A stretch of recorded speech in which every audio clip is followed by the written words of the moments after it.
नमस्कार साथियों, index English academy YouTube channel में आप सभी का स्वागत है।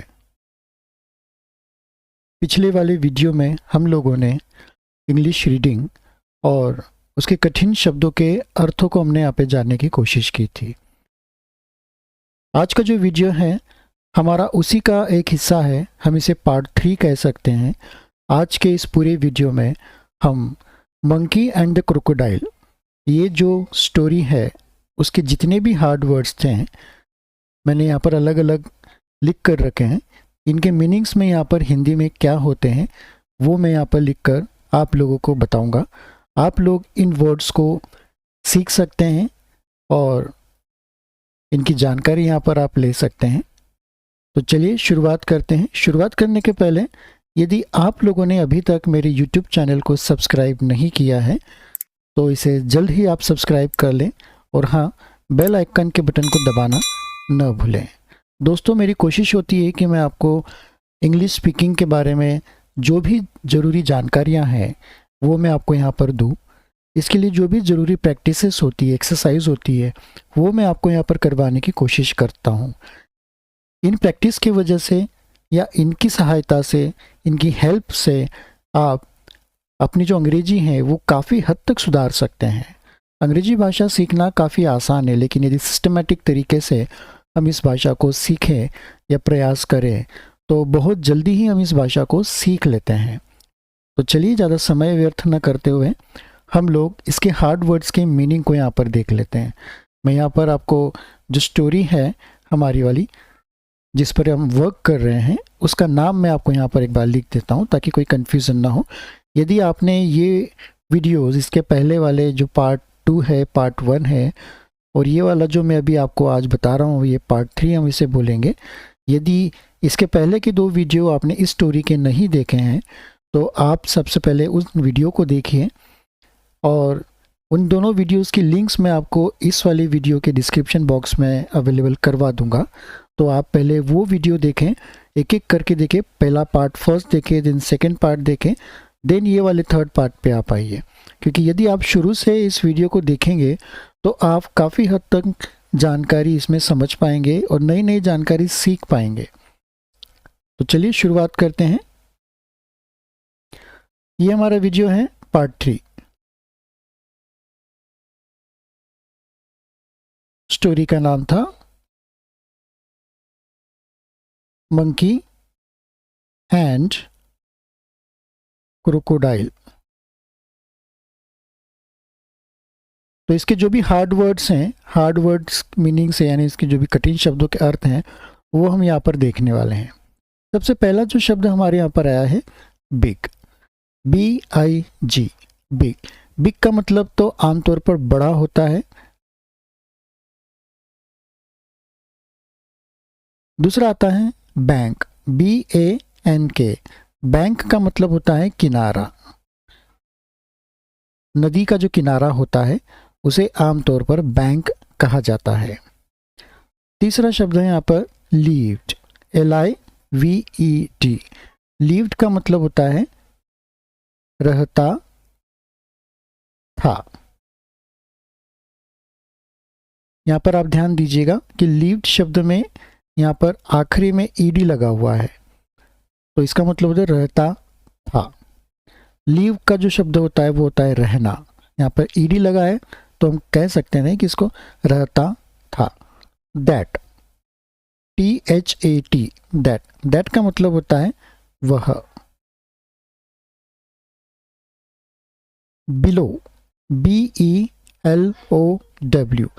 बिलो का मतलब यहाँ पर होगा नीचे। Gradually, GRADUALLY। ग्रेजुअली, ग्रेजुअली यानी धीरे धीरे।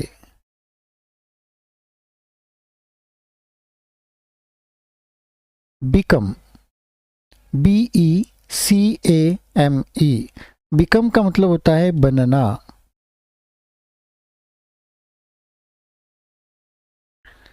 यूज टू फिट, ये एक फ्रेज है। यूज टू फिट यानी खिलाना या खिलाता था।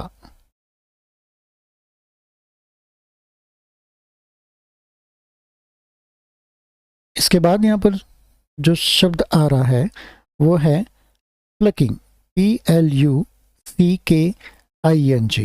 इसमें इस वर्ड में ING लगा हुआ है, तो इसका मतलब होता है तोड़ता, तोड़ना।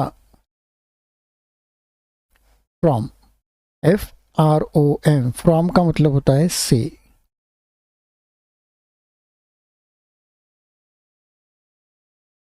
नेक्स्ट वर्ड है वंस, ONCE, वंस। वंस यानी एक बार। टुक, TOOK, टुक यानी लेकर गया या लेना। कहानी में इसका मतलब होगा लेकर जाना या ले गया।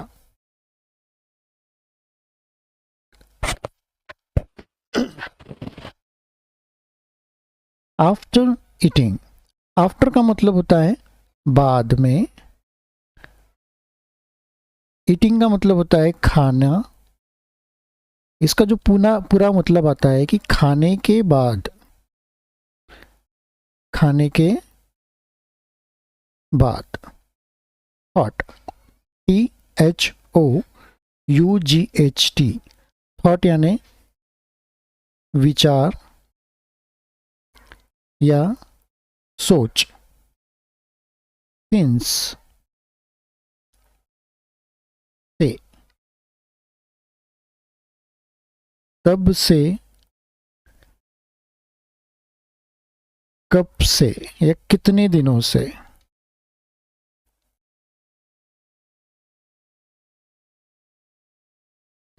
Berries, BERRES, berries. बेरीज का मतलब होता है बेर, लेकिन यहां पर इसका मतलब हम पढ़ेंगे जामुन।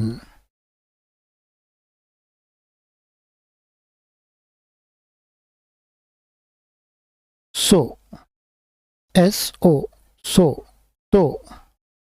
सो का मतलब होता है तो।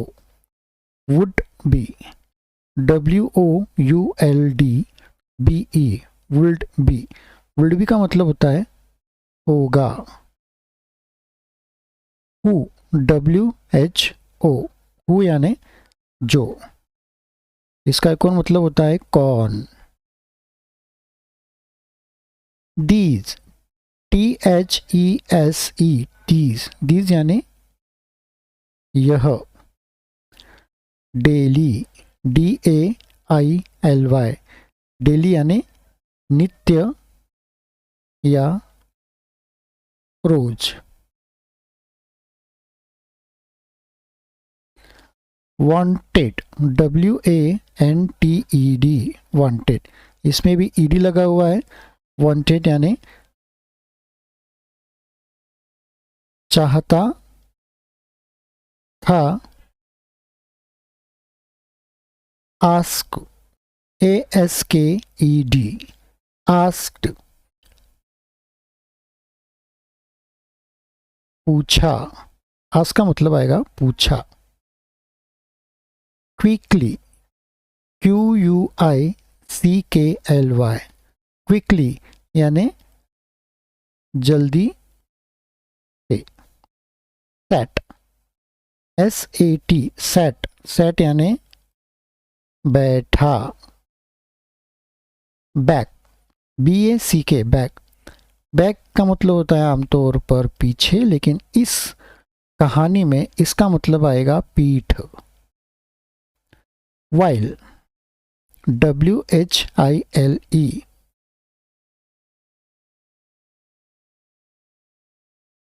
के वक्त या के समय।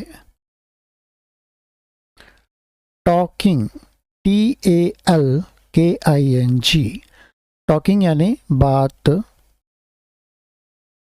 बातचीत, बातचीत करना या बातें करना। सेड, SAID, कहा।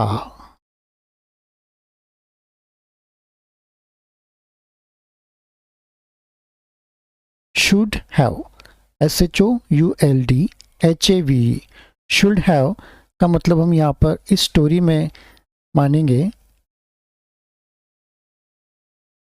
चाहिए था। Such thing, SUCHTHING,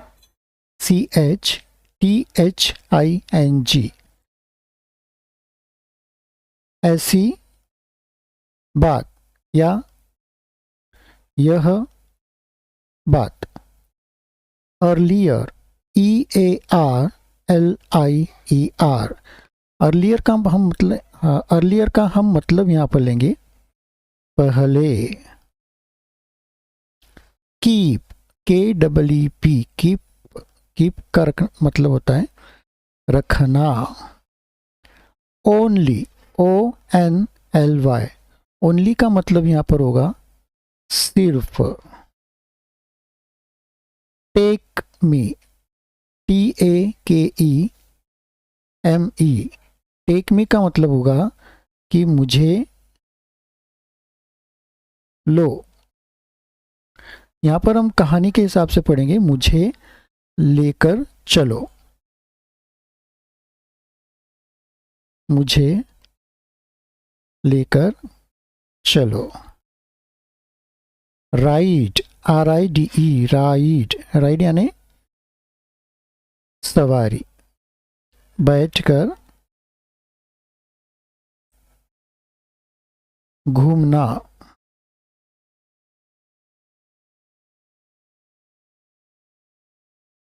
next word से यहाँ पर agreed, AGREED,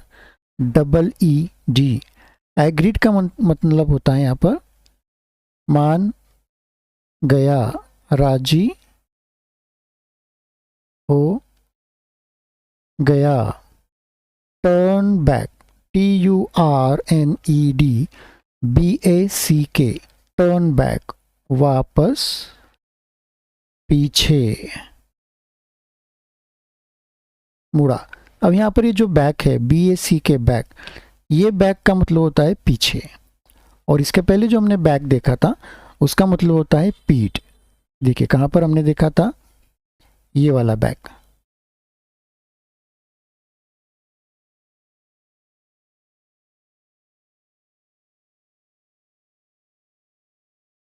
climb, CLIMED, climb, climb यानी लटका या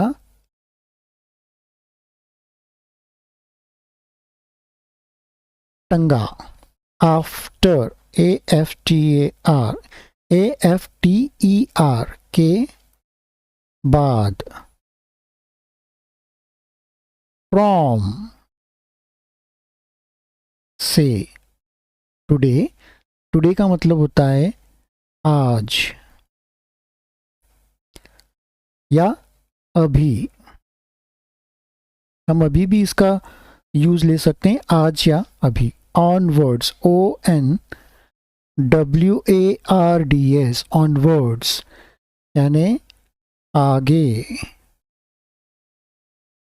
से या सिर्फ आगे या अब से। माय, मेरा। एंड्स, ENDS, एंड्स यानी खत्म होना। सर्वाइव, SURVIVE, सर्वाइव का मतलब होता है जीवित रहना, जिंदा रहना। कीप, कीप का मतलब यहाँ पर होगा है रखना। तो दोस्तों यहाँ पर जितने भी स्टोरी के हार्ड वर्ड्स थे उनके हिंदी के मीनिंग्स हमने यहाँ पर स्टोरी के हिसाब से जानने की कोशिश की। एक बात आप हमेशा याद रखिए कि जो भी वर्ड्स होते हैं, जो भी शब्द हैं अंग्रेजी के, आप जब भी कोई पैराग्राफ, स्टोरी या कुछ भी आप पढ़ें, तो जब भी आप किसी पर्टिकुलर शब्द पर आएँ तो वो शब्द उस पूरे लेख यानी स्टोरी को या जो भी पैराग्राफ लिखा हुआ है उसी के अनुसार वो रिप्रेजेंट उसको करते हैं। तो जो भी मैंने आपको यहाँ पर इसके मतलब बताने की कोशिश की है, तो ये सभी के सभी जो भी मतलब और इनके मीनिंग्स हैं, ये इस स्टोरी को, मंकी एंड क्रोकोडाइल, ये जो स्टोरी है इसको रिलेट करते हैं, यानी इससे संबंधित ही है।